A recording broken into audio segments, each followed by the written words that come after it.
أعوذ بالله من الشيطان الرجيم بسم الله الرحمن الرحيم إن الله ملائكته يصلون على النبي يا أيها الذين آمنوا صلوا عليه وسلموا تسليما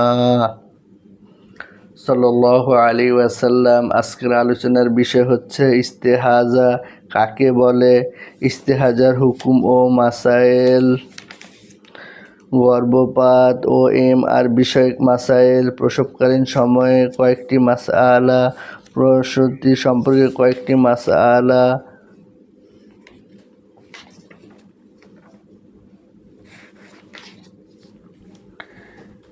ইস্তেহাজা কাকে বলে? স্ত্রীলোকের যৌনাঙ্গ থেকে হায়েজের সর্বনিম্ন সময় 3 দিন থেকে কম অথবা অভ্যাসের অতিরিক্ত 10 দিনের চেয়ে বেশি যে রক্তস্রাব হয় তাকে ইস্তেহাজা বলে। 9 বছর বয়সের পূর্বে যদি রক্ত আসে সেটাও ইস্তেহাজা বলে গণ্য হবে। গর্ভাবস্থায় যদি রক্ত বের হয় সেটাও ইস্তেহাজা বলে গণ্য হবে। বাচ্চা প্রসবের সময় প্রসবের পূর্বে যে রক্ত বা পানি বের হয় সেটাও ইস্তেহাজা। বাচ্চা অর্ধেকটা বের হওয়ার পূর্ব পর্যন্ত যে রক্ত বের হবে সেটাও ইস্তেহাজা। নেফাসের সর্বোচ্চ সময় 40 দিন পার হওয়ার পরও রক্ত আসতে থাকলে সে রক্ত ইস্তেহাজা বলে গণ্য করা হবে। ইস্তেহাজার হুকুম ও মাসাইল। ইস্তেহাজার রক্ত এরূপ, যেমন নাক অথবা দাঁত দিয়ে পড়া রক্ত রোগের কারণে সাধারণত এরূপ হয়ে থাকে। নাক অথবা দাঁত দিয়ে রক্ত পড়লে যেমন নামাজ রোজা মাপ হয় না, তেমনি ইস্তেহাজার রক্তের কারণে নামাজ রোজা মাপ হয় না। ইস্তেহাজার কারণে নামাজ রোজা মাপ হয় না, অতএব ইস্তেহাজার কারণে নামাজ রোজা কাজা করতে পারবে না। ইস্তেহাজা অবস্থায় নামাজ ত্যাগ করা যাবে না, তবে প্রত্যেক নামাজের নতুন করে ওযু করতে হবে। ওযু করে নামাজ শুরু করার পর নামাজের মধ্যে রক্ত এসে শরীর বা কাপড়ে লাগলে বা জায়নামাজে লাগলে সে অবস্থায় নামাজ পড়ে নিবে।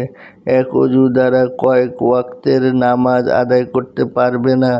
অবশ্য কয়েক ওয়াক্তের কাজা নামাজ এক ওযু দ্বারা আদায় করা যাবে যদি ইস্তেহাজা অবস্থায় সর্বক্ষণ রক্ত না আসে, বরং এরকম হয় যে মাঝে মাঝে আসে, মাঝে মধ্যে বন্ধ থাকে, তাহলে ওয়াক্ত আসার পর অপেক্ষা করবে। যখন রক্ত বন্ধ থাকবে সেই সময় ওযু করে নামাজ পড়ে নিবে।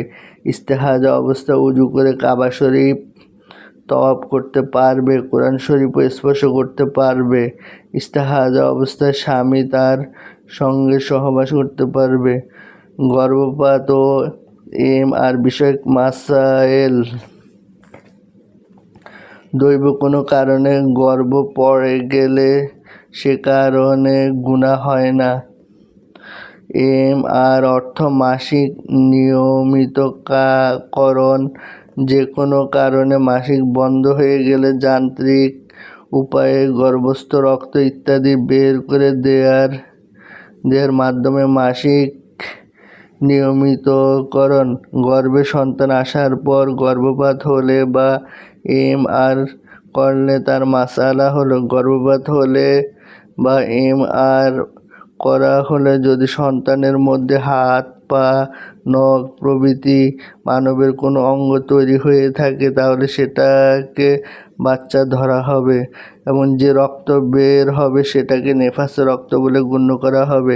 এই অবস্থায় নেফাসের আহকাম চালু হবে এবং সন্তানকে গোসল ও কাফন দাফন দিতে হবে। আর যদি কোনো অঙ্গ প্রকাশ না হয়ে থাকে তাহলে সেটার গোসল ও কাফনের প্রয়োজন নেই বা নিয়ম তো দাফনও করা হবে না। তবে যেহেতু সেটা মানুষের অঙ্গ, তাই যেখানে সেখানে ফেলে না দিয়ে সম্মানের সাথে কোথাও মাটিতে গেড়ে দেওয়া উচিত। আর এই অবস্থায় যে রক্ত বের হবে সেটা নেফাস রক্ত বলে গণ্য হবে না, বরং দেখতে হবে এর পূর্বে যে হায়েজ হয়েছে তা যদি 15 দিন বা বেশি পূর্বে হয়ে থাকে এবং এখনকার রক্ত কমপক্ষে 3 দিন দীর্ঘায়িত হয় তাহলে এটা হায়েজ রক্ত বলে গণ্য হবে। তো যদি এর পূর্বের হায়েজ 15 দিনের কম হয় আগে হয়ে থাকে বা এখানকার রক্ত 3 দিনের কম দীর্ঘায়িত হয় তাহলে এটা ইস্তেহাজার রক্ত বলে গণ্য হবে এবং এই অবস্থায় ইস্তেহাজার হুকুম জারি হবে। দাদুল ফাতাওয়া অধ্যায় 1। উল্লেখ্য যে বাচ্চার অঙ্গ প্রকাশ পাওয়ার পর যার মেয়াদ 120 দিন গর্ভপাত করানো জায়েজ নেই। প্রসবকালীন সময়ে কয়েকটি মাসআলা। প্রসবের সময় প্রসব কাজে প্রত্যক্ষভাবে লিপ্ত ধাত্রী বা নার্সের সামনে শরীরের এতটুকু খোলা যায় যতটুকু না খুললে নয়। এমনিভাবে প্রসবের সময় বা অন্য কোনো সময় ওষুধ লাগানোর স্বার্থেও ততটুকু পরিমাণ খোলা জায়েজ। সম্পূর্ণ উলঙ্গ হওয়া জায়েজ নয়। এর জন্য উত্তম সুরত হলো চাদর দ্বারা প্রসূতির শরীর ঢেকে দিয়ে শুধু প্রয়োজনীয় স্থানটুকু খুলে ধাত্রী প্রয়োজন সেরে নিবে। প্রসব কাজে প্রত্যক্ষভাবে জড়িত নয় এমন কারো সামনে শরীর খোলা জায়েজ নয়। অন্য মহিলাদের জন্য সামনে এসে তার সতর দেখা হারাম। ধাত্রীর দ্বারা পেট মর্দন করাতে হলে চাদর বা কাপড়ের নিচ দিয়ে হাত প্রবেশ করিয়ে মর্দন করাবে। নাভির নিচে কাপড় উন্মুক্ত করে দেয়া জায়েজ নয়। ধাত্রী বা নার্স যদি অমুসলিম হয় তাহলে অমুসলিম মহিলাদের সামনে যেহেতু মুখ, হাতের কবজি পর্যন্ত, পায়ের টাকনু পর্যন্ত ব্যতীত শরীরের কোনো স্থান খোলা জায়েজ নয়, তাই প্রসবের প্রয়োজন যতটুকু না খুললে নয় তা ব্যতীত মাথা, হাত, চুল প্রভৃতি কোনো অঙ্গ পর্দামুক্ত করা জায়েজ হবে না। নিম্নোক্ত আয়াত লিখে প্রসূতির বাম রানে বেঁধে দিলে আল্লাহ চাহে তো আসানের সাথে প্রসব হবে। প্রসব হওয়ার সঙ্গে সঙ্গে সেটি খুলে নিবে। আয়াতটি হলো সূরা ইনশিকাক 1-4। ইযাস সামাউ শাক্কাত ওয়া আযীনাত লিরাব্বিহা ওয়া হুক্কাত ওয়া ইযাল আরদু মুদ্দাত ওয়া আলকাত মা ফিহা ওয়া তাখাল্লাত। সূরা ইনশিকাক 1-4। প্রসূতি সম্পর্কে কয়েকটি মাসআলা। প্রসূতিকে অচ্ছুত মনে করা ভিত্তিহীন। প্রসূতি কোনো পাত্রে পানাহার করলে বা কোনো পাত্রে স্পর্শ করলে সেটা না ধুয়ে তাতে পানাহার করা যাবে না, এরূপ ধারণা ভিত্তিহীন। নেফাসের রক্ত বন্ধ হয়ে গেলে 40 দিন পর্যন্ত নামাজ পড়া যাবে না, এটাও ভুল ধারণা। 40 দিন হলো নেফাসের সর্বোচ্চ মেয়াদ। এর পূর্বে রক্ত বন্ধ হয়ে গেলে গোসল করে নামাজ পড়া শুরু করবে। গোসলে ক্ষতির আশঙ্কা থাকলে তায়াম্মুম করে নামাজ পড়বে। অনেকে মনে করে 40 দিন যাওয়ার পূর্বে নামাজ পড়তে হয় না, এই ধারণা ভুল। প্রসূতি গোসল না করা পর্যন্ত তার হাতের কোনো কিছু খাওয়া যাবে না, এই ধারণা ভুল। 40 দিন পর্যন্ত স্বামী প্রসূতি ঘরে প্রবেশ করতে পারবে না, এটা আমাদের সমাজে প্রচলিত ভুল ধারণা। যে স্থান দেখা জায়েজ নয়, প্রসূতিকে গোসল দেওয়ার সময় ধাত্রী বা অন্য কোনো নারীও সে স্থানে সরাসরি হাত লাগিয়ে মর্দন করে দিতে পারবে না বা সে স্থান দেখতে পারবে না। প্রয়োজন হাতে গেলাপ লাগিয়ে বা কোনো কাপড় পেঁচিয়ে কাপড়ের মধ্যে হাত ঢুকিয়ে মর্দন করে দিতে পারবে। প্রসূতিকে গোসল দেওয়ার সময় দুমদাম করা, নাচ গান করা, হই হুল্লা করা সবই কুসংস্কার ও গুনাহের কাজ।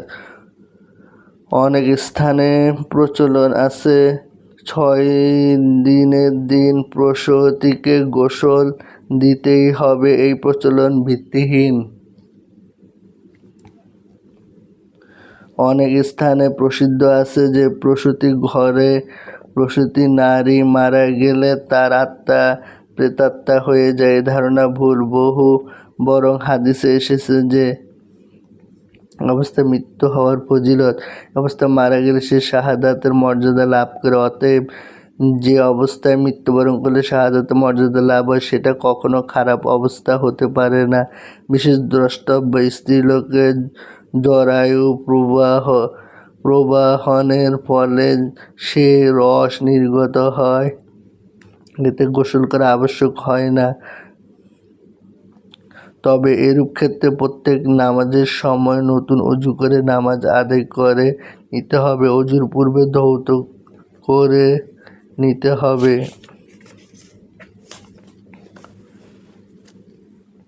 আলহামদুলিল্লাহি রাব্বিল আলামিন ওয়াল আকিবাতু লিল মুত্তাকিন। রব্বানা লা তুযিগ কুলুবানা বা'দা ইয হাদাইতানা ওয়া হাব লানা মিন লাদুনকা রাহমা ইন্নাকা আনতাল ওয়াহ্হাব।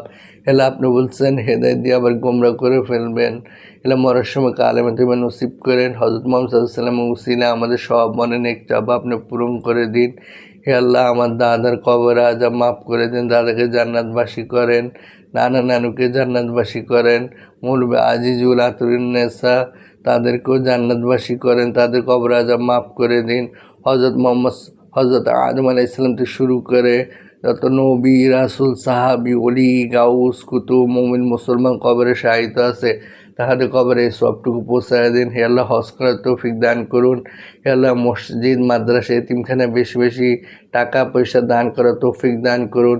100% কোরআন সুন্নাহ, 100% কোরআন হাদিস মাফিক মানাজ এবং চলার তৌফিক দান করুন। এবং পৃথিবীতে যত বেধর্মী আছে তাদেরকে হেদায়েত দিয়ে মুসলমান বানিয়ে দিন। হে আল্লাহ, ফিলিস্তিনের উপর ইসরায়েল হামলা করছে, পৃথিবীর যে প্রান্তে মুসলমানদের অত্যাচার তাদেরকে আপনি সাহায্য করুন। তাদের ইমানকে নবী সাহাবী তাবেঈন মুহাজির আনসার ওলি গাউস কুতুবদের মতো তাদের ইমানকে মজবুত করে দিন। আল্লাহ, মরার সময় কালেমা তৈয়্যিবা নসিব করেন। সুবহানা রাব্বিকা রাব্বিল ইজ্জাতি আম্মা ইয়াসিফুন ওয়া সালামুন আলাল মুরসালিন ওয়ালহামদুলিল্লাহি রাব্বিল আলামিন।